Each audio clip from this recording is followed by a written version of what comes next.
Ja jeszcze raz chciałbym przede wszystkim podziękować wszystkim Państwu za zaproszenie do udziału. W moim przypadku chyba po raz drugi czy po raz trzeci. Po raz trzeci w tym zacnym gronie amatorów historii, zwłaszcza relacji polsko-niemieckich, czy w ogóle historii Niemiec, dość kłopotliwej dla nas i nie tylko dla nas. Szczególnie bardzo dziękuję panu Rafałowi Zapadce, panu mecenasowi Musiałowi za pomoc logistyczną i wszelką inną. No i oczywiście wszystkim, którzy są tutaj obecni, żeby posłuchać tych rozważań dotyczących Niemiec, ich historii i teraźniejszości, ponieważ temat, który nas tu gromadzi, odnosi się do historii Niemiec, zwłaszcza historii dwudziestowiecznej, no i rzecz jasna ma odniesienie do czasów nam współczesnych, więc warto by najpierw zastanowić się nad tymi słowami najważniejszymi, które pojawiają się w tytule tego tematu, który został zaproponowany, czyli Cesarstwo i Mitteleuropa. I przeszkody. Bo rzeczywiście można sobie zadać pytanie, czy czasem nie jest to tak zwane pytanie tendencyjne. Co Niemcom może przeszkodzić w budowaniu Cesarstwa Mitteleuropy, czy też Cesarstwa i Mitteleuropy? No bo w tytule jest zawarta sugestia, że oni rzeczywiście w takim procesie, czy przynajmniej takie intencje mają. I zastanawiamy się nad przeszkodami. Ja podzielam zdanie tych, którzy twierdzą, że takie intencje Berlin ma, ale warto by właśnie popatrzeć trochę wstecz na te dwie rzeczywistości, czyli Niemcy cesarskie, Cesarska Rzesza Niemiecka i Mitteleuropa. One są z sobą powiązane nie tylko w sensie historycznym, ale także jak popatrzymy na pewne wzorce, też wzorce ustrojowe, pewne koncepcje, no, odnajdziemy zadziwiającą zbieżność z tym, co możemy zobaczyć w trzeciej dekadzie XXI wieku. No więc zacznijmy od Cesarskiej Rzeszy Niemieckiej, która powstaje w 1871 roku, czyli te podręcznikowo ujęte Zjednoczone Niemcy przez Bismarcka, przez Prusy. I potocznie się nam wydaje, jest potoczne takie wyobrażenie, że to, no bo jak słyszymy zjednoczenie Niemiec, i to zwłaszcza zjednoczenie Niemiec dokonane metodą krwi i żelaza przez monarchię pruską, więc produktem, wynikiem tej akcji zjednoczeniowej pewno było ściśle scentralizowane, unitarne państwo, które pozbyło się skutecznie i brutalnie tych wszystkich odrębności, które przez wieki były przekleństwem Niemiec. No ale ustrój państwa, który został wprowadzony konstytucją z 1871 roku, był taki, że te odrębności w dużej mierze pozostały. To nie było państwo, które wtedy, rzeczywiście była Rzesza Niemiecka. Po raz pierwszy mamy do czynienia w ogóle w historii z taką nazwą, Deutsches Reich, bo taka była nazwa państwa. Potocznie ja wiem, że to funkcjonuje jako Cesarstwo Niemieckie, ale w sensie formalnym to nie było Cesarstwo Niemieckie. To jest też taki paradoks, że w tej rzeczywistości ustrojowej niemieckiej, która nam się wydaje, że jest taka uporządkowana i przejrzysta, no w końcu ciągle słyszymy, że Niemcy to jest taka wzorcowa demokracja i praworządnościowy kraj, no to to było takie bardzo, bardzo wysokie zapętlenie, zresztą wyreżyserowane i z drobiazgami dopracowane przez samego Bismarcka, który skonstruował taki system, w którym tylko on mógł się rozpoznać i odnaleźć, i dlatego on był niezbędny do momentu, kiedy oczywiście nie wszedł na tron władca, który miał zupełnie inne mniemanie i uwierzył w swoją wielkość, mówię o Wilhelmie II, i w 1890 roku zdymisjonował Bismarcka i wtedy zaczęły się problemy, bo trzeba było nad tym systemem zapanować, nad systemem, który powoływał do życia Rzeszę Niemiecką, na której czele stał cesarz niemiecki, ale nie było cesarstwa niemieckiego. było Ministerstwo Spraw Zagranicznych Rzeszy, ale nie było ministra spraw zagranicznych Rzeszy. I ten system państwa, ustrój państwa był skonstruowany jako związek państw. To nawet nie było Bundesstaat, czyli państwo związkowe, tylko związek państw. Związek, a właściwie nawet związek dynastii, które wtedy panowały, bo te dynastie zostały. To nie tylko byli Hohenzollernowie w Prusach, ale byli Wettenowie w Saksonii, Wittelsbachowie w Bawarii, w innych pomniejszych państewkach, gdzieś tam w Mecklenburgii, w Turyngii te dynastie zostały, akurat w tych państewkach, które jeszcze nie były wcześniej anektowane przez Prusy w ramach akcji zjednoczeniowej. No i te odrębności ustrojowe pozostały do tego stopnia, że Prusy miały własną ambasadę w Saksonii, Saksonia miała własne poselstwo w Berlinie, podobnie Prusy wysyłały posła do Monachium, a Bawarczycy mieli własne przedstawicielstwo dyplomatyczne, nie wiem, przy Stolicy Apostolskiej. A nawet, i to był przywilej Bawarii, miała ona własny sztab generalny na czas pokoju. Więc były te odrębności ustrojowe, ale najważniejsza rzecz jest taka, że Rzesza, która wtedy powstaje w 1871 roku, nie ma suwerenności podatkowej. To znaczy na budżet centralny państwa niemieckiego od 1871 do właściwie zakończenia I wojny światowej składają się składki członkowskie wpłacane przez państwa wchodzące w skład Rzeszy. No jak słyszymy składki członkowskie, które składają się na budżet, cóż nam to przypomina? I mamy oto taką fasadę, że są ciągle te odrębności. Nie ma na przykład ogólnoniemieckiej policji. Każde państwo wchodzące w skład Rzeszy zachowuje własne siły policyjne pod tym względem. Więc mamy taką oto sytuację, że jest fasada, za którą istnieje i rozbudowuje się realny mechanizm władzy. A realny mechanizm władzy polega na tym, że rządzi to jedno państwo, które dominuje obszarowo i ludnościowo nad całością, czyli Prusy. Prusy, które ludnościowo mniej więcej obejmują około 2/3 ludności całej Rzeszy Niemieckiej, podobnie obszarowo, nawet więcej. I one, bo też na przykład te składki, które składają się na cały budżet niemiecki, budżet niemieckiego państwa, one były regulowane według, czy proporcjonalnie do ludności. To znaczy im ludniejsze państwo, tym większa składka. Czyli wiadomo, płacili najwięcej Prusacy i wiadomo, że kto płaci najwięcej, ten najwięcej wymaga, ma najwięcej wpływów. I tak to wyglądało. Czyli mamy fasadę, która zachowuje pewne odrębności na zewnątrz, państwowe, państw, które wchodzą w skład Rzeszy, ale tak naprawdę za tą fasadą jest taki mechanizm władzy, który sprawia, że te cugle władzy, te wszystkie arkana trzymane są w jednym ręku w Berlinie. To nawet była taka konstrukcja, że w Izbie Wyższej, czyli w Bundesracie, Prusy nie miały, można powiedzieć, numerycznej większości, ale miały większość blokującą. No i co nam to przypomina, prawda? Większość blokująca, mechanizm większości blokującej, że mamy fasadę niezależnych, suwerennych państw, mających atrybuty ciągle państw niezależnych, no bo własny system podatkowy, własna służba dyplomatyczna, własne różne służby porządkowe, no ale jednak coś się za tą fasadą radykalnie zmienia. I to jest właśnie mechanizm tej cesarskiej Rzeszy Niemieckiej, która była daleka od państwa unitarnego, ściśle scentralizowanego, ale jednak ustrój tego państwa sprawiał, że był jeden hegemon w tym państwie. I ten hegemon, stolica tego hegemona była w Berlinie.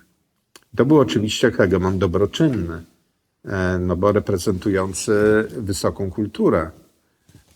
Proszę Państwa, aż do wybuchu I wojny światowej Prusy miały bardzo dobrą prasę.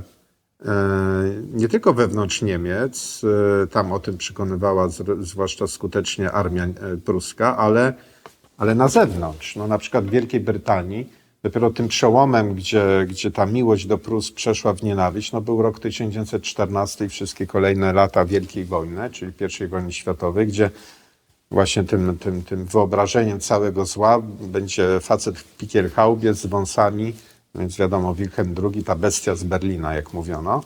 Ale wcześniej, przed 1914 rokiem, nad Tamizą Prusy były podawane jako wzór właśnie kraju nowoczesnego, kraju, który jest otwarty na modernizację, który jest właśnie takim synonimem nowoczesności. I podobnie było za oceanem, gdzie na przykład w kręgu tych progresywistów, z których wywodził się na przykład prezydent Wilson, popularny był Bismarck. Bismarck, który był identyfikowany gdzieś tam w Harvardzie czy w Princeton jako człowiek, który po pierwsze jest nowoczesny, co dowód w Kulturkampfie, kiedy wziął się wreszcie za tą ostoję reakcji i zabobonów, czyli za Kościół katolicki. A po drugie robił to wszystko, co miłe sercu wszystkim progresywistom, czyli rozbudowywał politykę społeczną, prawda? Czyli cała polityka ustawodawstwa, no właśnie zabezpieczeń społecznych, Sozialversicherungen, te wszystkie ubezpieczenia społeczne, to one zaczynają się właśnie od Bismarcka. I to za oceanem było dowodem wśród elit akademickich i politycznych w Stanach Zjednoczonych, że no właśnie Prusy to są i Niemcy pod kierownictwem Prus, to jest kraj przyszłości, to jest kraj nowoczesny, kraj, który ma potencjał właśnie modernizacyjny. I to był rzeczywiście ten dobroczynny hegemon i zwróćmy uwagę też na ten, od razu już powiem, element wspólny z naszymi czasami, że Niemcy, a Prusy zwłaszcza, prowadziły wtedy doskonale tą politykę wizerunkową. Ona runęła w gruzy wraz z sierpniowymi salwami w 1914 rokiem, ale no właściwie to, że wielu Amerykanów przed wybuchem I wojny światowej studiowało na uniwersytetach niemieckich, podobnie jak i wielu Rosjan, uważając właśnie te uczelnie za po prostu najlepszy model edukacyjny. W ogóle dwie instytucje niemieckie wtedy robiły zawrotną karierę jako właśnie taki punkt odniesienia i zachwytu. No to była szkoła, czyli cały system edukacji od szkoły powszechnej do uniwersytetu, no i armia. Ale właśnie te uniwersytety niemieckie były przedmiotem zachwytu wielu Amerykanów. Wystarczy poczytać różne opowiadania Marka Twena, żeby się o tym przekonać, chociaż nawet on tam się wyzłośliwiał na te różne obyczaje akademickie wśród korporantów niemieckich, te mania pojedynków i tak dalej, ale no, widać było, że ten zachwyt był nad tymi uniwersytetami, nad całym szkolnictwem niemieckim. No i Prusy, Niemcy rzeczywiście robiły dużo, żeby ten wizerunek właśnie państwa nauki, państwa nowoczesnego, państwa, które ucieleśnia postęp, utrwalać. No to oczywiście mieli też argumenty w postaci takiej oto, no wystarczy popatrzeć na listę laureatów Nagrody Nobla na początku XX wieku w takich dziedzinach jak fizyka, chemia, żeby dostrzec tam no, szereg nazwisk niemieckich obywateli Rzeszy, czy poddanych cesarza Wilhelma, żeby zobaczyć, że istotnie tu ta polityka wizerunkowa, za nią stało no właśnie zaplecze. Ale w sensie politycznym to zaplecze za tą fasadą tych różnych odrębności politycznych, ustrojowych, no była taka, że de facto rządził jeden hegemon. W czasie wojny, w I wojny światowej ta fasada oczywiście runęła, no i wtedy było już widoczne, kto tak naprawdę pociąga za sznurki, kto gra pierwsze skrzypce w tym całym układzie tych państw, które jeszcze formalnie były odrębne, ale tak naprawdę podporządkowane jednemu hegemonowi, który oczywiście był hegemonem nowoczesnym, podziwianym na świecie, spełniającym wszelkie normy, czy to, co określano jako modernizację. To jest jedno słowo, cesarstwo. I drugie Mitteleuropa. Bo Mitteleuropa, koncepcja Mitteleuropy, strategia Mitteleuropy, ona jest formułowana po raz pierwszy tak całościowo właśnie w czasie Wielkiej Wojny. W roku 1915 Friedrich Naumann opublikował książkę bestsellerową, która głosiła właśnie tą strategię pod tytułem właśnie Mitteleuropa. Trochę powiem teraz pro domo sua, bo namówiłem, jeszcze istnieje taki instytut. On się nazywa Instytut Pileckiego. I namówiłem w 2023 roku władzę, jeszcze wtedy panią dyrektor była profesor Gawin, żeby wydać wreszcie po polsku całość, pełną edycję, całą książkę Naumanna Mitteleuropa. I oni się zgodzili, ukazała się z moim wstępem, szybko się rozeszła, więc dodruk szybko się rozszedł, no bo tak wydawali w bardzo małych nakładach. No ale przyszedł nowy pan dyrektor w listopadzie 2024, który wstrzymał wszystkie projekty wydawnicze w Instytucie Pileckiego, co oczywiście teraz jest dobrym punktem uzasadnienia, że Instytut nic nie robi. I to jest tylko są wydawane pieniądze podatnika niepotrzebnie. No ale to mi powiedział wprost, że z takim wstępem to nie będzie do druku Mitteleuropy, bo ten wstęp jest, cytuję, esejem propagandowym. Każdy, kto ma tą książkę, ma szczęście mieć tą książkę, może zweryfikować, czytając ten wstęp. No bo tam na końcu znalazły się te tendencyjne pytania moje, które ja zadałem. To znaczy, czy możemy patrząc na program, na strategię, którą Naumann opisał w 1915 roku, wyciągnąć z tego wniosek na nasze czasy. Czy czasem nie jest tak, że widzimy pewną powtórkę, czy jakby pójście tropem wskazanym przez Naumana właśnie w 1915 roku, bo Naumann w tej książce, która w końcowych latach istnienia cesarskich Niemiec przegrywała popularnością, gdy chodzi o liczbę wydanych egzemplarzy, tylko ze wspomnieniami Bismarcka. Jedynie Gedanken und Erinnerungen Bismarcka były, że tak powiem, czytelniczo wyżej niż Mitteleuropa, która bardzo szybko stała się właśnie bestsellerem, bo Naumann pisze tak, że zadaniem Niemiec jest oczywiście stworzenie dominacji w obszarze między Bałtykiem, Morzem Czarnym i Adriatykiem, tak definiował Mitteleuropę, czyli Europę Środkową. Stwierdzał, że wojna światowa doprowadziła do ukształtowania się nowego środkowoeuropejskiego typu człowieka, tak pisał. I teraz istotą tej dominacji niemieckiej miała być dominacja w obszarze kultury. Dlatego tak mi zależało też na tym, żeby polski czytelnik miał dostęp do całej książki Naumana, a nie tylko do wyrywków albo też do ogólnych takich omówień, bo to często słyszymy, że Mitteleuropa, Niemcy, imperializm i dominacja, ale na czym miał polegać mechanizm?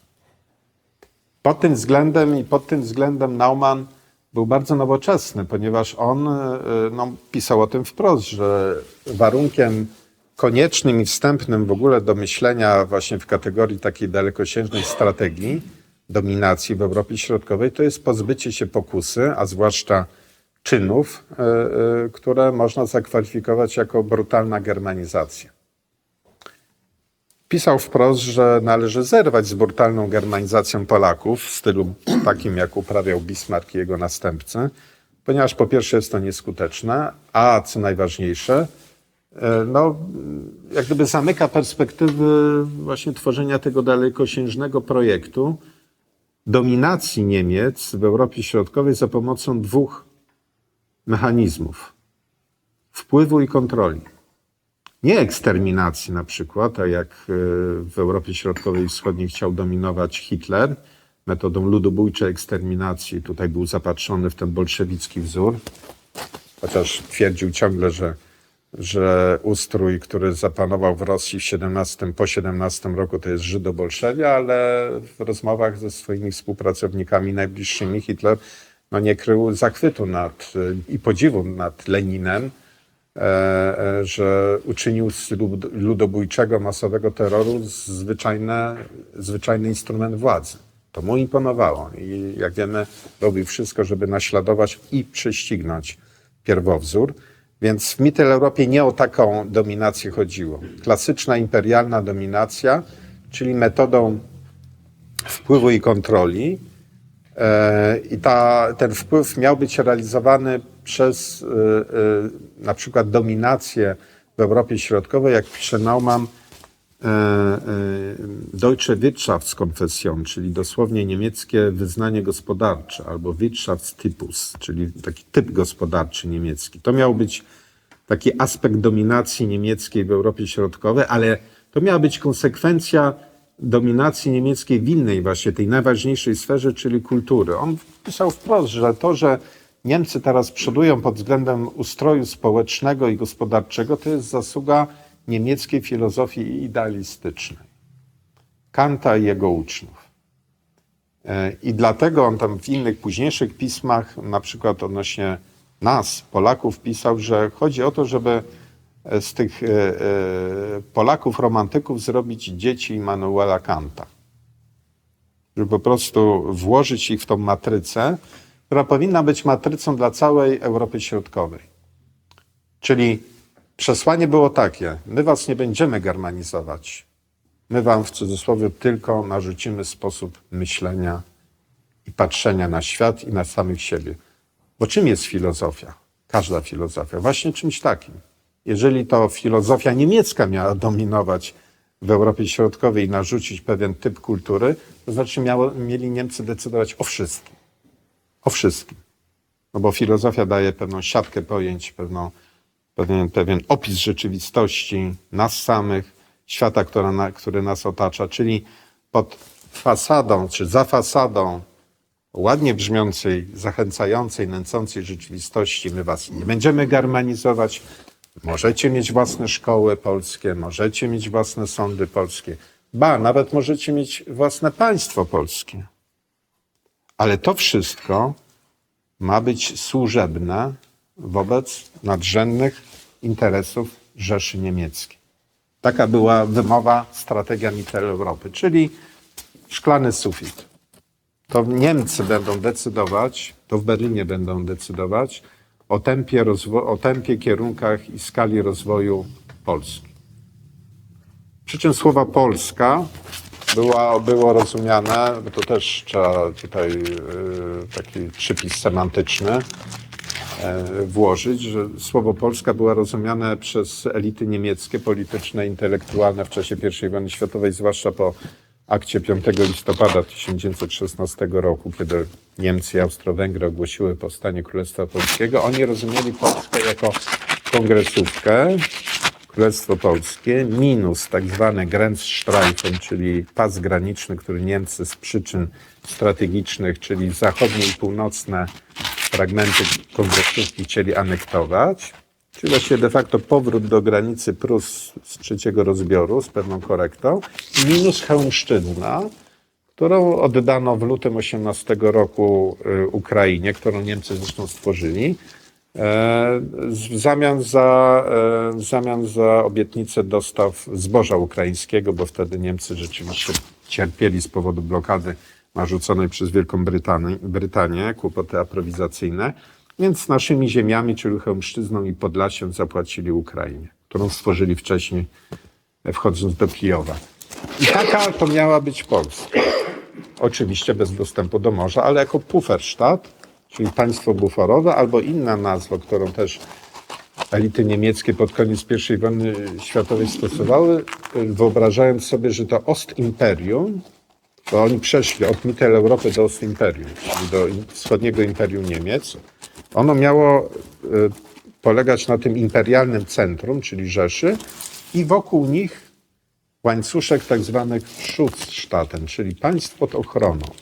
Schutzstaat, państwo pod ochroną Rzeszy Niemieckiej oczywiście, która będzie zaprowadzać tutaj cywilizowany porządek, modernizację, generalnie będzie to podniesienie kulturowe tych ziem. To jest zresztą tak bardzo symptomatyczne, jak czytałem tą korespondencję generała gubernatora Hansa Hartwiga von Bessellera z Warszawy, pruskiego generała, który w latach 15-18 był szefem administracji okupacyjnej niemieckiej wtedy w Warszawie, no to on często, na przykład w jego listach pojawiała się taka fraza, że Polacy to są takie wieczne dzieci. Polacy, ich taki niedojrzały patriotyzm. I te dzieci Polacy, jak my z nimi mamy współpracować, niesforni, niewdzięczni. Cały katalog takich przymiotników i opisów, które świadczyły o tym, że on się i jego ludzie czuli tutaj takimi nauczycielami, którzy przysposobią tych dzikusów, te dzieci, on pisał wprost o dzieciach, Polacy dzieci, żeby wreszcie nauczyli się tej wyższej kultury. I tutaj oni się spotykali wszyscy razem.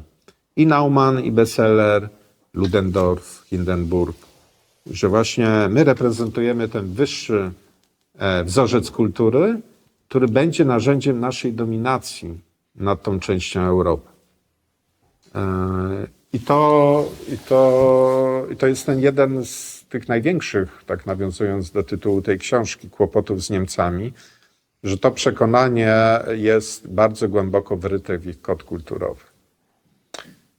Wystarczy sobie przypomnieć te wszystkie wypowiedzi, przecież niedawno wszyscy je pamiętamy, prawda? I to nie jakichś polityków związanych z AfD, oni się akurat pod tym względem pilnują, czy tam NPD, czy jakichś innych tak zwanych skrajnych, tak zwanych prawicowych, ale to zieloni i socjaldemokraci mówili o głodzeniu całych narodów, Polaków i Węgrów, żeby trzeba ich przegłodzić, żeby się nauczyli tych wartości europejskich. No my reprezentujemy wartości europejskie, więc musimy ich przegłodzić, tak jak dzieciom się odmawia niekiedy cukierków czy batoników, żeby zrozumieli, że pobłądzili, że muszą się naprawić, muszą jednak wejść na tą właściwą drogę rozwoju, praworządności i dbania o standardy państwa i społeczeństwa obywatelskiego, prawda? I Niemcy są od tego, żeby nas tego nauczyć. No właśnie, i to był program, który został zarysowany w latach I wojny światowej. Minęło 100-110 lat i teraz zastanówmy się, co jest. Ja nawiążę do tego, o czym mówiłem na początku. Uważam, że rzeczywiście Niemcy mają plan budowania tutaj w Europie Środkowej, a Polska jest kluczowym elementem, jest zwornikiem, można powiedzieć, politycznym całego tego układu w Europie Środkowej, swojej dominacji. Oczywiście nikt w Niemczech nie powie tego słowa dominacja i nikt nie użyje słowa Grossmacht, czyli mocarstwo w odniesieniu do Niemiec dzisiaj. Natomiast usłyszymy z ust i przeczytamy we wszystkich programach wyborczych najważniejszych niemieckich partii, także przed tymi ostatnimi wyborami, że Niemcy muszą wziąć większą odpowiedzialność za Europę. Größere Verantwortung für Europa. To jest takie sformułowanie, które właściwie wszystkie najważniejsze partie polityczne w Niemczech od prawa do lewa głoszą. Niemcy muszą wziąć większą odpowiedzialność za Europę. I to jest właściwie opis, innymi słowy, tego, co można nazwać Mitteleuropa 2.0 w odniesieniu do naszej części Starego Kontynentu. Jak popatrzymy globalnie, no to jest rzeczywiście próba powrotu do cesarskiej Rzeszy poprzez wypróbowany właśnie w latach 1871-1918 ten mechanizm fasady suwerenności, za którą ukrywa się realny hegemon, który jest hegemonem nowoczesnym, który formuje nowoczesność. Mamy Unię Europejską, prawda? Która jest, jak słyszymy, może część z nas też pamięta, jak to nam tłumaczono w czasie kampanii przedreferendalnej w 2004 roku, że Unia to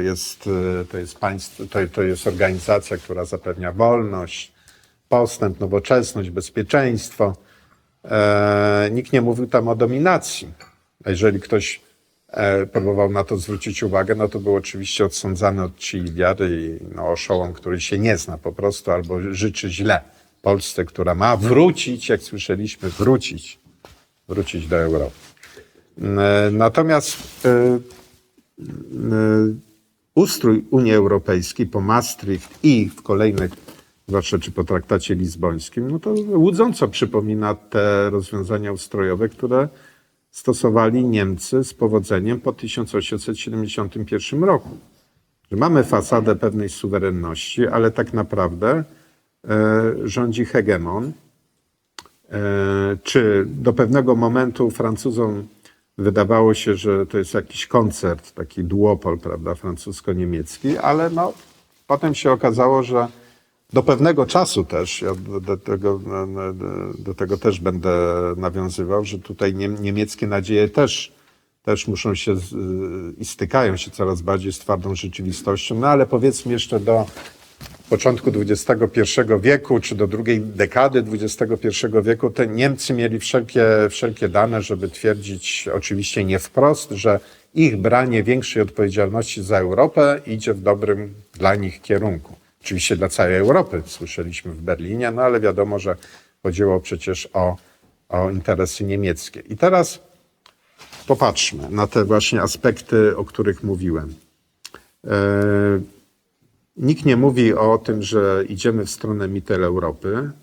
Notabene w materiałach dyplomatycznych, źródłowych z czasów Rzeszy Cesarskiej po 1915 roku w oficjalnych dokumentach nigdy nie pojawia się słowo Mitteleuropa w znaczeniu strategii imperialnej. Natomiast liczą się czyny, a nie słowa. A czyny były takie, że Niemcy tu chciały budować po prostu nawet nie Mitteleuropę, tylko wprost mówili o Ostimperium, o tym porządku imperialnym. No i mamy czyny takie po zjednoczeniu Niemiec po 90 roku. To już jest, proszę zwrócić uwagę, okres ponad jednego pokolenia. 35 lat od zjednoczenia Niemiec, czyli już wyrosło nowe pokolenie. Pokolenie elit środkowoeuropejskich, sporej części też polskich elit, które, jak to ktoś ładnie kiedyś powiedział, teraz Niemcy nie eksterminują, nie mordują polskich elit, tylko je sobie wychowują. I temu służą na przykład rozbudowane programy stypendialne, różne fundacje, biura fundacji afiliowanych przy wszystkich najważniejszych partiach niemieckich funkcjonujących na scenie politycznej w Niemczech. Socjaldemokraci mają fundację Eberta, chadecy fundację Adenauera, uwaga, liberałowie mają fundację Naumana, tak, tego samego Naumana od Mitteleuropy. Zieloni mają fundację Heinricha Böhla, ale ta AfD ma własną fundację. Kiedyś mieli podchody, żeby nadać jej imię Gustawa Stresemana, wypróbowanego przyjaciela Polski, oczywiście w cudzysłowie, laureata pokojowej Nagrody Nobla z 1926 roku za Locarno. W tym samym roku zawarł układ ze Stalinem, traktat berliński. Tak, przystało na niemieckiego pokojowego noblista. Ale też AfD ma własną fundację i te fundacje mają we wszystkich krajach Europy Środkowej, nawet w takich krajach, które oficjalnie są uznawane przez Berlin za niedemokratyczne, czyli na Białorusi, mają swoje biura i te fundacje poprzez te dziesiątki lat tworzyły całe programy stypendialne, tak zwanej wymiany naukowej, do tworzenia, to się dzisiaj ładnie nazywa i ładnie to brzmi, bo po angielsku, social networking, czyli ten kapitał społeczny, czyli budowania sieci wpływów, prawda? My was nie będziemy germanizować, my wam tylko pokażemy, jak wy macie myśleć. My was tak sformatujemy, że was matka nie pozna. I jak posłuchamy wypowiedzi różnych polskich polityków, no to przypomnijmy sobie te różne wypowiedzi, nie wiem, nawet nie polityków, ludzi, którzy twierdzili, że są apolityczni. Te wypowiedzi pani Gersdorf, jeszcze wtedy nie ministra, teraz ministra Adama Bodnara, te wszystkie listy poparcia, zbiorowe listy poparcia polskich ministrów spraw zagranicznych w obronie dobrego imienia kanclerz Republiki Federalnej Niemiec. Był taki epizod w 2011 roku. przed wyborami parlamentarnymi, że Jarosław Kaczyński ośmielił się sugerować, powołując się zresztą na prasę niemiecką, że być może w biografii Angeli Merkel z czasów NRD-owskich jej jakieś kontakty ze Stasi niekoniecznie były przejrzyste i transparentne, jak mówią nasi politycy. I powoływał się na prasę niemiecką.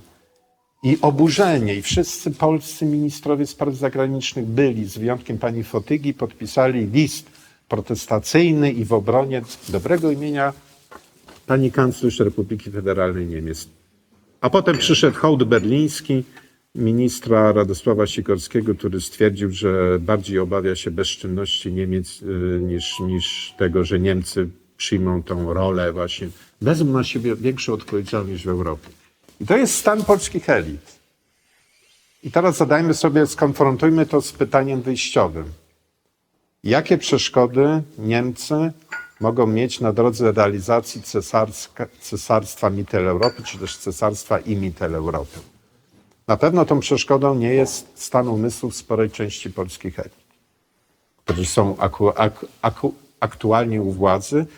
Nie mówię tylko u władzy w sensie rządowym, ale też na przykład patrząc na środowisko akademickie w różnych wpływowych instytucjach życia naukowego, czy szerzej życia akademickiego, tu Niemcy przeszkody mieć raczej nie będą. Natomiast te przeszkody mogą Niemcy, czy oni napotykają w ostatnim okresie przede wszystkim u siebie wewnątrz. To znaczy musimy mieć świadomość tego, że Niemcy, bo te przeszkody, które mogą mieć Niemcy na drodze do realizacji tego planu, są dwojakiego rodzaju, wewnętrzne i zewnętrzne. Więc najpierw wewnętrzne. Niemcy, no jak wiemy, przeżywają,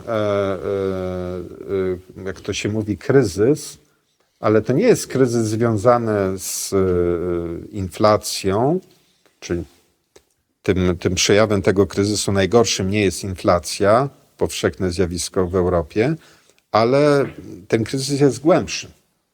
Ten kryzys jest związany przede wszystkim z pewnymi strukturalnymi jednak zaniedbaniami gospodarki niemieckiej, które powodują, że Niemcy ciągle oczywiście pierwsza gospodarka w Unii Europejskiej, ale patrząc w perspektywie dalej, przyszłość, widać wyraźnie i to piszą o tym analitycy zajmujący się tą problematyką. Jest ta książka Waltera Miesiała, Kaput, prawda? Ten były korespondent Financial Times w Niemczech. Pisze, analizując na przykład właśnie to zapóźnienie Niemiec w tych sektorach high-tech. Wskazując, że Niemcy przegapili pociąg pod tytułem cyfryzacja, przegapili pociąg pod tytułem sztuczna inteligencja i inne sektory, które decydują obecnie o tych właśnie, są tymi kołami napędowymi rozwoju gospodarczego w ogóle w świecie. I tutaj Niemcy mają problem, dodatkowo stworzony przez ich współpracownika przez długie lata, czyli Putina, który tą otwartą agresją na Ukrainę w 2022 roku, to on, nie Niemcy. To Rosja doprowadziła do tego, że Niemcom urwały się dostawy w miarę tanich surowców energetycznych. Prawda? Oni przecież, jak wiemy, mieli preferencyjne ceny na gaz i na ropę naftową, a jak wiadomo, dla gospodarki niemieckiej energochłonnej i nastawionej na eksport, dostęp do tych w miarę tanich, dla nich tanich surowców, to był jednym z tych głównych czynników powodujących, oprócz euro, wspólnej waluty, której głównym beneficjentem są Niemcy, był tym czynnikiem napędzającym tą gospodarkę. Sprawiał, że ona po prostu była konkurencyjna globalnie. No i teraz to się kończy. A na domiar złego, i co najważniejsze właściwie, mamy do czynienia z na naszych oczach dokonującym się taką chyba finalną fazą tego kryzysu kulturowego, duchowego, które Niemcy toczy od wielu oczywiście lat, ale na naszych oczach to szczególnie mocno się objawia, kiedy pokolenie 68 roku, a właściwie ich uczniowie, czy pokolenia 68 roku, dochodzą do władzy, sprawują władzę. No tym momentem przejścia był rok 98, prawda? Kiedy doszła do władzy czerwono-zielona koalicja Schrödera i Joschka Fischera. Joschka Fischer, szef niemieckiej dyplomacji, który wszedł na scenę publiczną w Niemczech, będąc bojówkarzem skrajnie lewicowym właśnie w latach burzy i naporu, Sturm und Drang, latach 60., kiedy właśnie tam flekował policjantów razem z innymi bojownikami o rewolucję, prawdziwą rewolucję w Niemczech. No i Gerhard Schröder, który też był adwokatem tych właśnie tego typu manifestantów w latach 60. i 70. Jak wiemy, też łączyła go mocna męska przyjaźń z prezydentem Federacji Rosyjskiej, Włodzimierzem Putinem. Zresztą trzeba powiedzieć, że akurat pod względem budowania relacji z Rosją, czy modelu polityki wobec Rosji, akurat Niemcy, także Republika Federalna Niemiec, można powiedzieć, też idzie w ślady Naumana. Bo Naumann opierał całą strategię Mitteleuropy, twierdząc, że Mitteleuropa zorganizowana przez Niemcy, on używał, że to jest też takie bardzo charakterystyczne dla Niemiec unikanie wprost takich drastycznych terminów, prawda? Nikt nie pisał, że dominacja, tylko zorganizujemy Europę Środkową. To tak jak w dokumentacji z czasów II wojny światowej niemieckiej wewnętrznej nikt nie przeczyta, że chodzi o likwidację Żydów, tylko chodzi o ich ewakuację. Chodzi o ostateczne rozwiązanie, chodzi o Umvolkung. Nie chodziło o czystkę etniczną, wytrzebienie Polaków, tylko zmianę struktury etnograficznej w Europie Środkowej. I tego typu zabiegi semantyczne, zresztą tu przykładem, jak w wielu innych sprawach, prekursorem był wybitny myśliciel oświeceniowy, król filozof Fryderyk II, inicjator pierwszego rozbioru, który mówił o Polsce jako ciasteczku, kato, po francusku, bo on jako człowiek elity europejskiej mówił po francusku, uważał język niemiecki za język barbarzyńców i pospólstwa, prymitywów generalnie. On uważał, że człowiek kulturalny mówi po francusku i nazywał Polskę ciasteczkiem albo karczochem. To należy jak listek po listku obierać, albo ciasteczkiem. Ale patrząc na te ostatnie lata w polityce wewnętrznej Niemiec, widać wyraźnie właśnie, że ten kryzys kulturowy na naszych oczach przybiera już karykaturalne i coraz bardziej dotkliwe dla tak zwanych zwykłych obywateli rozmiary. Bo to, że ktoś tam na różnych katedrach socjologii, historii czy pedagogiki na uniwersytetach niemieckich wypisywał różne teorie, to można powiedzieć nie było tak od razu odczuwalne przez szerokie kręgi społeczne. No ale jeżeli kierując się zapałem ideologicznym uchwala się tak zwane Heizungsgesetz, czyli ustawodawstwo o ogrzewaniu mieszkań i domów, które oznacza dla milionów Niemców uderzenie potężne po kieszeni, bo likwidujące możliwość ogrzewania domów gazem, a to przeforsowali Zieloni w tej odchodzącej koalicji rządowej Olafa Scholza. I to był jeden z czynników, który napędził poparcie dla takich ugrupowań jak AfD czy ten związek Sary Wagenknecht, zwłaszcza we wschodnich landach. To szaleństwo ideologiczne, prawda, które objawia się, które coraz bardziej jest odczuwalne przez społeczeństwo, którego spore segmenty biednieją. Znaczy ci bogatsi, najbogatsi się coraz bardziej bogacą, a powiedzmy ta klasa średnia, czy powiedzmy wyższe segmenty klasy tak zwanej niższej coraz bardziej biednieją, dostają po kieszeni, a to przez inflację, a to właśnie przez kolejne obciążenia podatkowe, które nie nazywają się oczywiście podatkami, ale de facto uderzają w kieszenie, a które są motywowane właśnie ideologicznie, to znaczy takimi wizjami, że my teraz wprowadzimy wam, czy wy będziecie musieli uiszczać opłaty, które spowodują, że Europa będzie neutralna klimatycznie i tak dalej. I to ludzie widzą, bo wszystko to dzieje się w otoczeniu takim, że z jednej strony jest Rosja, która nigdy nie podpisała się pod żadną polityką klimatyczną, i Stany Zjednoczone, które za drugiej administracji Trumpa wychodzą z tej polityki klimatycznej. A z Rosją Niemcy zawsze chciały się dogadywać, bo to już Bismarck stwierdził, że Rosja to jest jak pogoda. Zła czy dobra, ale zawsze jest. I Naumann myślał podobnie. Mitteleuropa miała być przeciwwagą dla Anglosasów, dla Imperium Brytyjskiego głównie, bo on pisał to w 15 roku, kiedy jeszcze Stany Zjednoczone nie weszły do wojny, a z drugiej strony Rosja. Ale ta Rosja będzie zawsze, pisał Naumann. I przewidywał, że nawet jak będzie rewolucja w Rosji, a to jest wysoce prawdopodobne, kolejna faza rewolucji, pisał w 15 roku, to nie miejcie złudzeń. Rosja i tak się otrząśnie, wcześniej czy później, i będzie znowu wielkim graczem. Jedyną nadzieją dla nas jest zorganizowanie Europy Środkowej. I właściwie nową emanacją tego myślenia była Neue Ostpolitik, którą zainaugurował w 1969 roku socjaldemokratyczny kanclerz Willy Brandt, pokojowy noblista niemiecki, kolejny. Dlatego ja zawsze mówię, że my musimy przede wszystkim wystrzegać się niemieckich pokojowych noblistów, bo cała logika Ostpolitik polegała na tym, że my Niemcy dogadujemy się przede wszystkim z Rosją, czy tam z lokatorem Kremla dokładnie. Czy to będzie Breżniew, czy to będzie Andropow, czy to będzie Gorbaczow, zwłaszcza Gorbaczow, czy to będzie Putin. Z pominięciem tych, jak to Niemcy mówią, tak zwanych małych narodów w Europie Środkowej. I w latach komunizmu to oznaczało petryfikację i właściwie legitymizację doktryny Breżniewa, no bo w logice Ostpolitik była stabilizacja układu politycznego ukształtowanego przez żelazną kurtynę. Dlatego tak niechętnie, jakby nie było socjaldemokratyczni politycy, tacy jak kanclerz Helmut Schmidt, czy też właśnie Willy Brandt, czy jego doradca Egon Bahr, spoglądali na takie zjawiska destabilizujące ten układ, tak jak na przykład Solidarność, i z taką ulgą przyjęły decyzje stabilizujące ten układ, jak stan wojenny. Niemcy z niekłamaną ulgą przyjęły decyzję hunty Jaruzelskiego z 13 grudnia 1981 roku. Nie kryły się z tym bynajmniej.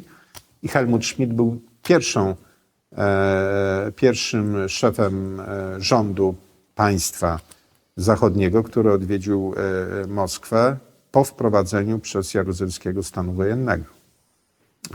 I to nie było przypadkiem. I ta logika Ostpolitik była kontynuowana przez wszystkie następne gabinety. Tutaj Gerhard Schröder tylko dodał pewien taki rys personalny, tam te sauna, chociaż do sauny z Gorbaczowem to i z Jelcynem zwłaszcza chodził Helmut Kohl, ale no właśnie no jak wiemy jeszcze potem te lukratywne miejsca w radach nadzorczych Gazpromu i spółki Nord Stream, które już po odejściu z urzędu kanclerza dostał Schröder od swojego przyjaciela Putina.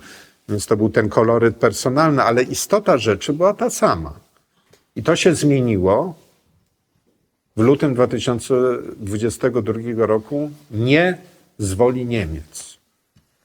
Tylko to zrobił Putin, który rzeczywiście zrobił coś, czego towarzysze sowieccy nie robili.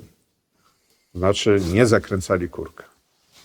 Dostawy gazu miały iść na zachód, mimo różnych napięć, mimo inwazji na Afganistan, mimo stanu wojennego w Polsce i sankcji Reagana, te dostawy były niezakłócone. A tutaj nastąpiła zmiana i zmiana z punktu widzenia właśnie Niemiec niekorzystna, no bo oni musieli zawierać nowe kontrakty na dostawy gazu, na przykład ze Środkowego Wschodu, z Kataru czy tam z Emiratów. I oczywiście teraz, jak zastanawiamy się wszyscy, czy Niemcy chcą powrotu do biznesu z Rosją, oczywiście, że chcą, tylko już to nie będzie powrót w sytuacji 1:1, no bo jednak mają kontrakty pozawierane, długoterminowe z dostawcami nowymi. Pobudowali wreszcie sobie terminale na odbiór gazu LNG. To Niemcy do agresji Rosji na Ukrainę były jedynym z większych państw Unii Europejskiej, które nie miały gazoportu takiego jak my mamy, czy tam Litwini tego na ruchomego w Kłajpedzie. I Niemcy dopiero to musieli nadrabiać. No ale są w sytuacji takiej, że już powrotu do tych tanich surowców nie ma. Sytuacja społeczna jest, mówiąc delikatnie, trudna. No i to się oczywiście, na to nakłada się jeszcze chroniczny problem od ponad 30 lat w Niemczech, problem z tak zwanym wewnętrznym zjednoczeniem. Niemcy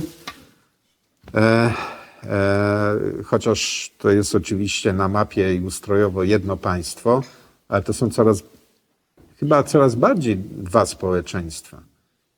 Bo to już nie jest tylko, jak gdyby objawem tutaj nie jest tylko, najczęściej jest to wskazywane w tym kontekście, ta sympatia we wschodnich landach dla AfD.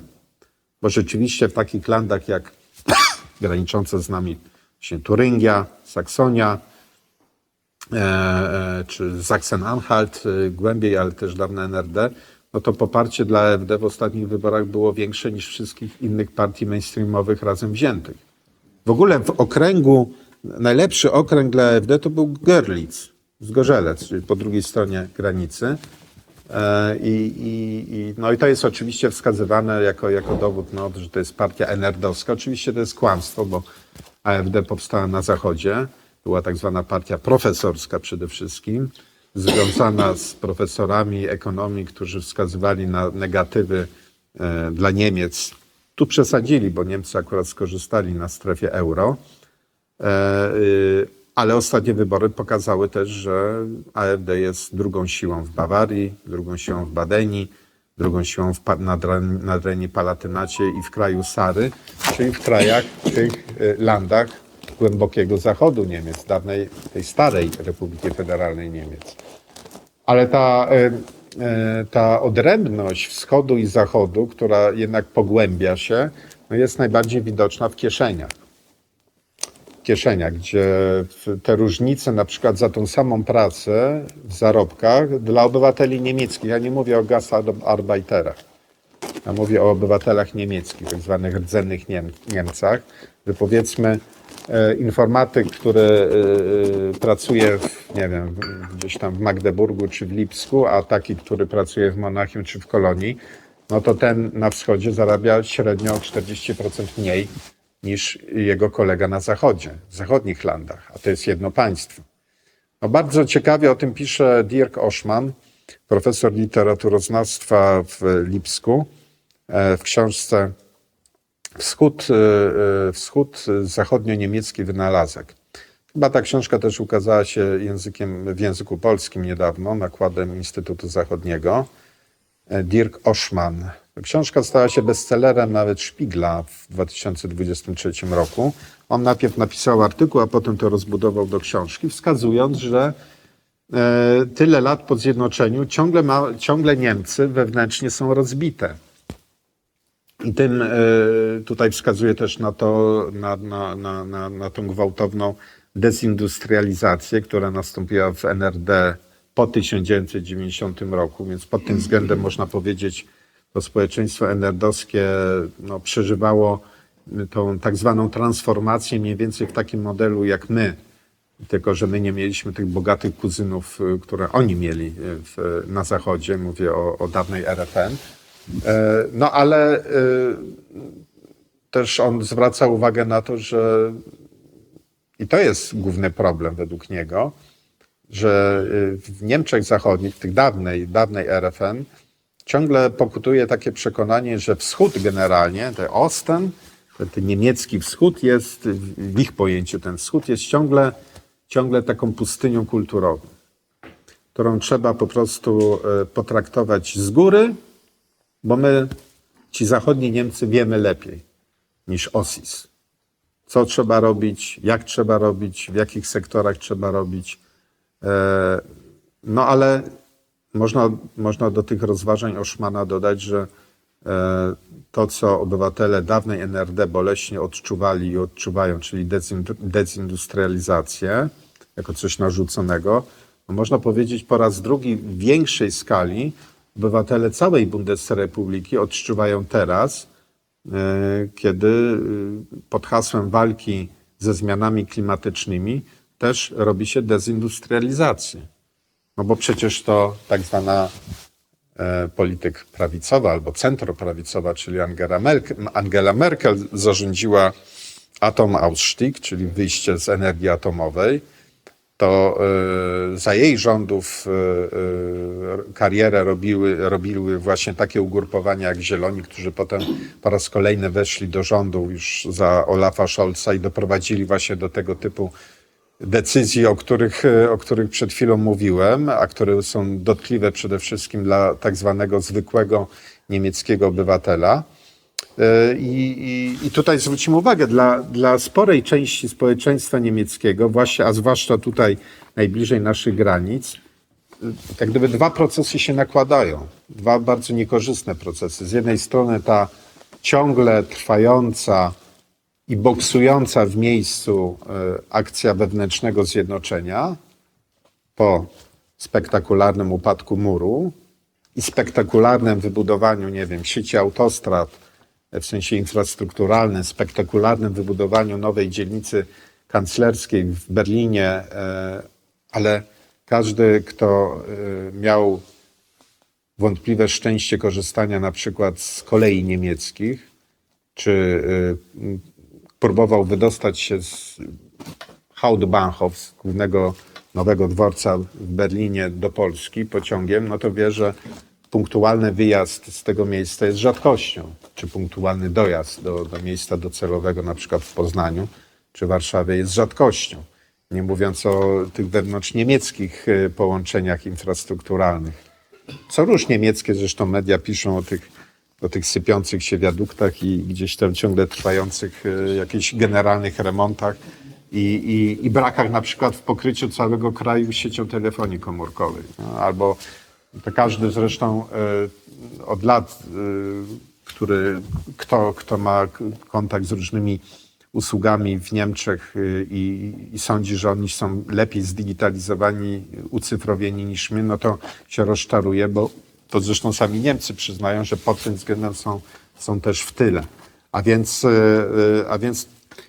spora część obywateli niemieckich właśnie ma te nałożenie dwóch procesów. Trudności z wewnętrznym zjednoczeniem i dodatkowo te szaleństwa i dolegliwości związane też chociażby z ustaniem tanich surowców ze wschodu. I to się wszystko razem nakłada, co ogranicza oczywiście możliwości realizacji przez Niemcy tych planów, o których mówimy tutaj. Cesarstwo Mitteleuropy, czy Cesarstwo i Mitteleuropa, czy też Nowa Rzesza Niemiecka, czy Nowa Rzesza, Rzesza Europejska. No ale często jest tak, że jest stosowany mechanizm ucieczki do przodu. Prawda? Że zwrócenie uwagi czy poświęcenie się tematyce międzynarodowej jest swego rodzaju ucieczką i skierowaniem uwagi opinii publicznej własnego kraju do tych, żeby odwrócić uwagę od problemów wewnętrznych, właśnie skierować na problemy zewnętrzne. Być może jesteśmy w przededniu właśnie takiej oto sytuacji, że im gorzej będzie w Niemczech, a te zjawiska kryzysowe bynajmniej nie ustąpią tak od razu, tym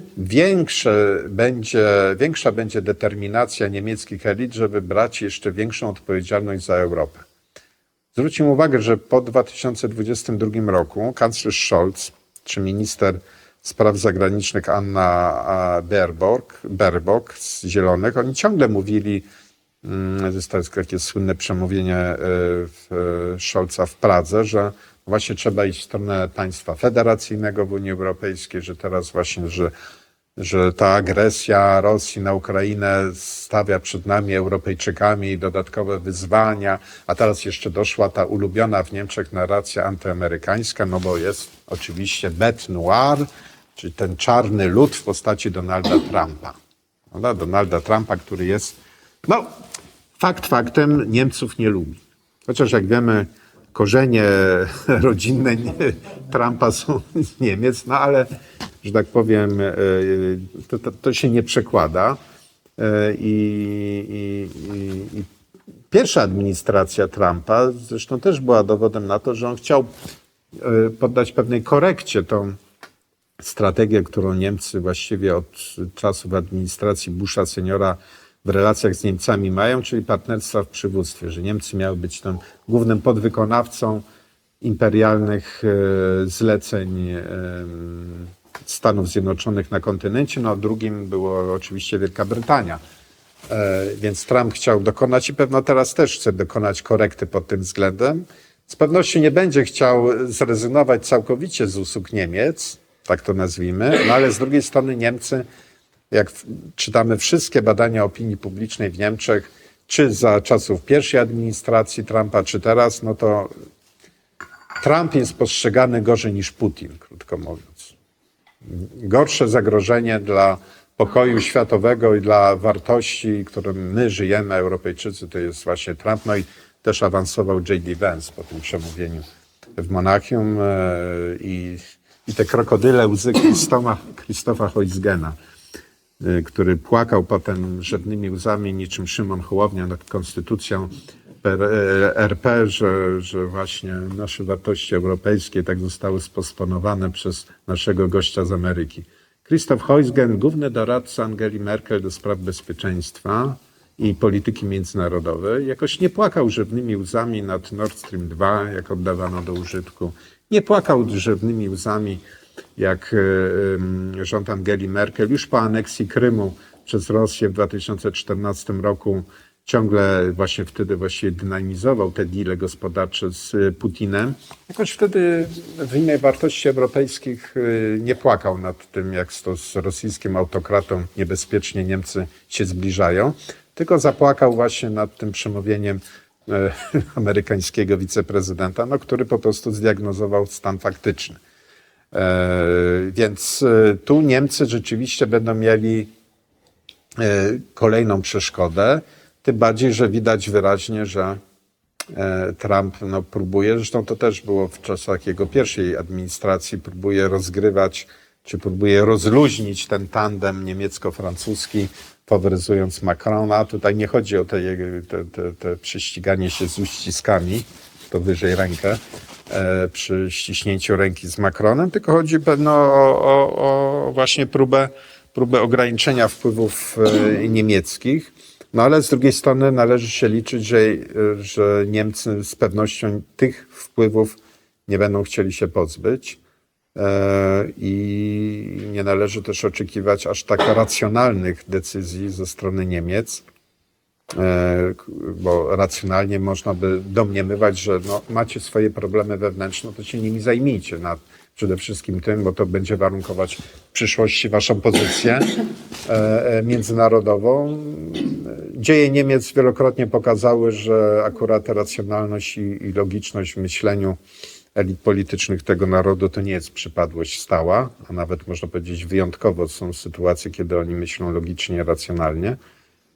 I należy się spodziewać raczej, że tutaj będzie taka zwiększona determinacja, żeby te wpływy niemieckie, które my możemy określić jako Mitteleuropa 2.0, czy też właśnie nadanie takiego modelu funkcjonowania Unii Europejskiej jako właśnie tej pewnej repliki funkcjonowania Cesarskiej Rzeszy Niemieckiej, że one będą wzmacniane, mimo tych przeszkód. Bo zadajemy sobie pytanie, co może przeszkodzić Niemcom, więc odpowiedzi są właśnie takie, jak proponuję w tym aspekcie zewnętrznym i wewnętrznym, ale jest oczywiście inne pytanie, co Niemcy z tymi przeszkodami zrobią, to znaczy jak podejdą do tych przeszkód, jak odniosą się do faktu, że one istnieją. No więc ja uważam, że oni z pewnością nie będą wyciągać z tego wniosku takiego, że nie, no to ułóżmy partnerskie, ale naprawdę partnerskie relacje z krajami Europy Środkowej, poczynając od Polski, tak żeby poświęcić swoją uwagę, energię i zasoby na uporządkowanie sytuacji wewnętrznej. Z pewnością tak nie będzie. Żaden polityk niemiecki nie będzie traktował po partnersku Polski. To jest pewne.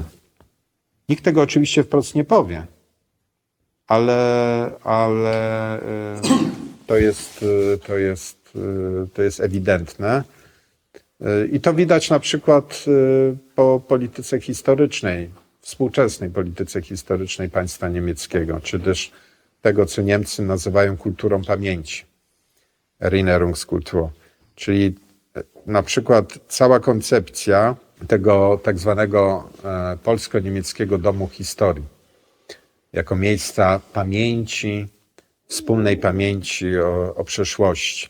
To jest jeszcze dawna idea, którą zgłosił chyba gdzieś około 2009 roku Władysław Bartoszewski, który był sekretarzem stanu w Kancelarii Prezesa Rady Ministrów za pierwszego Tuska. I on wtedy mówiono, że tam z Niemcami jakieś wstępne ustalenia były o upamiętnieniu polskich ofiar II wojny światowej, zwłaszcza tych, którzy, no, na przykład robotników przymusowych, czy generalnie zabitych przez Niemców w czasie II wojny światowej.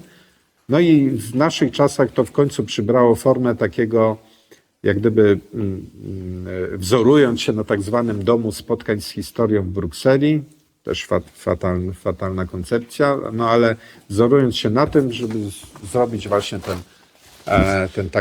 takie miejsce, jak to nazwano, wspólnej pamięci, o wspólnej historii, także o ich trudnych czasach. I teraz jest ciekawe to, że właśnie za kanclerstwa Olafa Scholza mamy już koncepcję taką, która zawiera w tym aspekcie, gdy chodzi o II wojnę światową, wzmianki, czy właściwie istotnie jest, czego nie zawiera.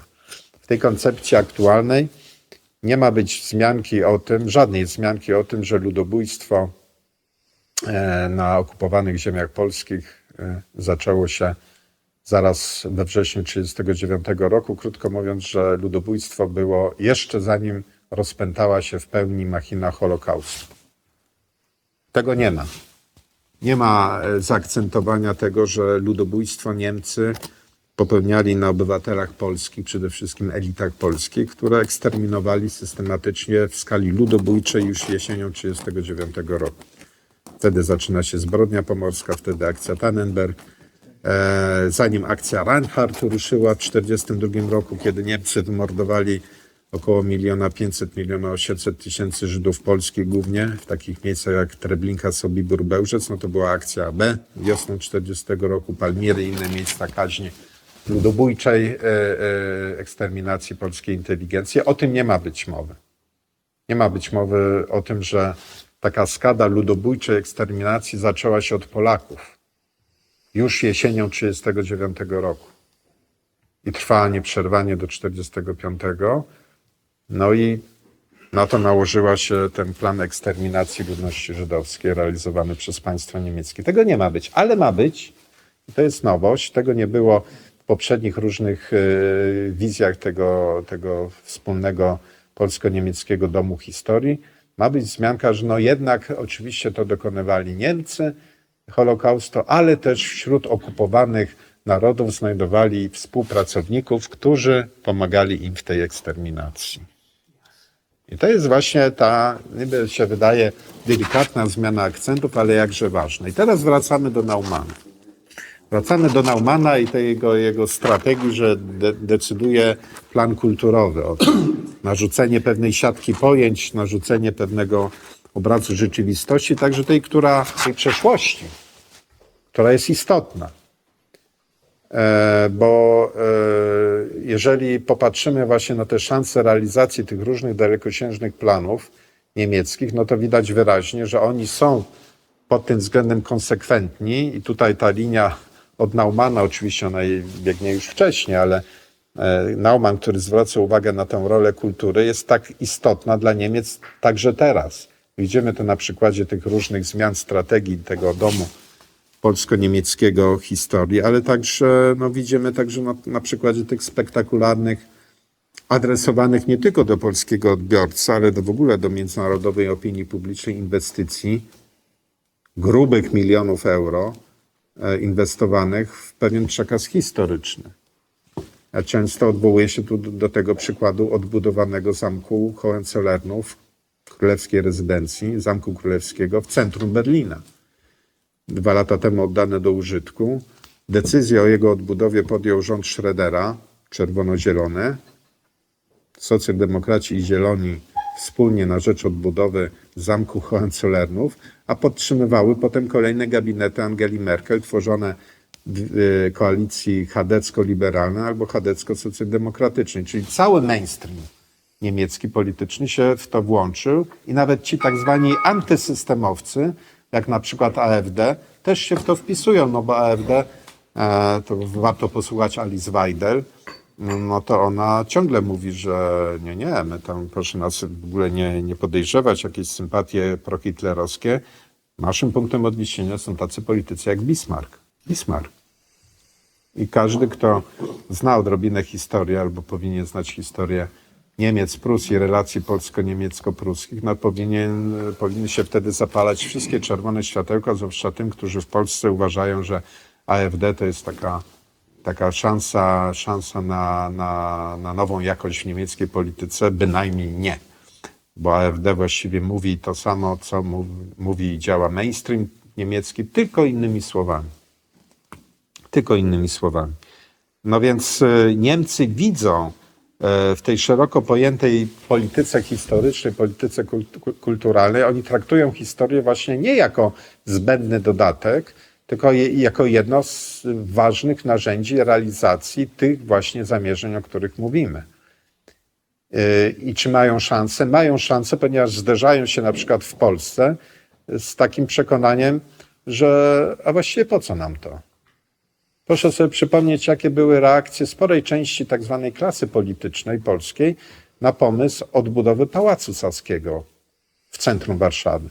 Jakoś zupełnie przypadkiem oczywiście, akurat to były te same siły, których reprezentanci od lat funkcjonowali jako beneficjenci różnych programów stypendialnych, wymian kulturalnych, różnych fundacji niemieckich czy tam innych stowarzyszeń i organizacji. Ale w ogóle to ta myśl, że a po co w ogóle odbudowywać od fundamentów coś, co zostało zburzone? Od fundamentów Niemcy odbudowali Zamek Królewski Hohenzollernów, bo najpierw zburzyły go władze NRD, postawiły tą halę ludową, a po zjednoczeniu halę ludową zburzono i od fundamentów odbudowano Zamek Królewski Hohenzollernów. Nawet socjaldemokraci niemieccy zgodzili się, żeby był krzyż na kopule przy kaplicy zamkowej. W imię Deutsche Staatsräson.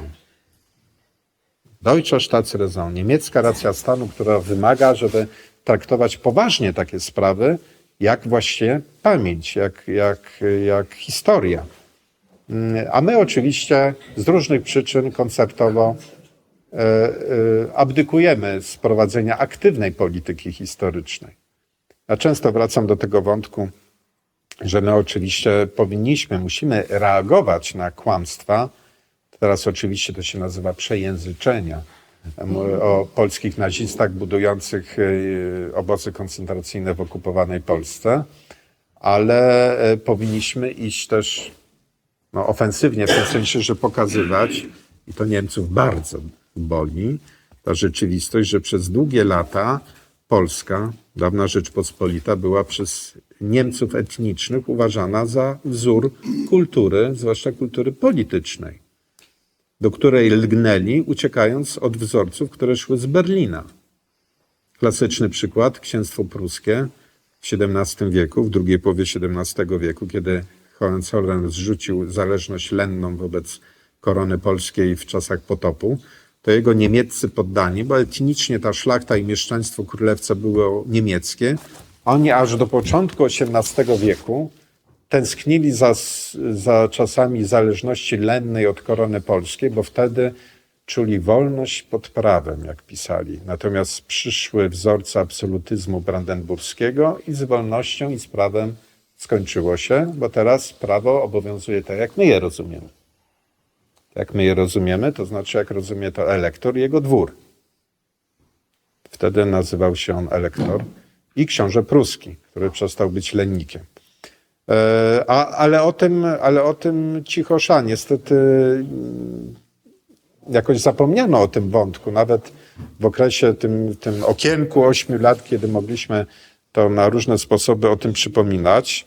A przecież to patrzenie na Polskę jako wzór miało dłuższą historię, bo przecież niemieccy mieszkańcy państwa zakonu krzyżackiego w XV wieku dobrowolnie oddali się pod władzę króla Polski Kazimierza Jagiellończyka w 1454 roku. Więc o tym trzeba przypominać, o tej atrakcyjności Polski, bo to oczywiście idzie w poprzek tym wszystkim dobrym, dobrze utartym stereotypom, wzorcom myślenia, które pokutują w niemieckich elitach.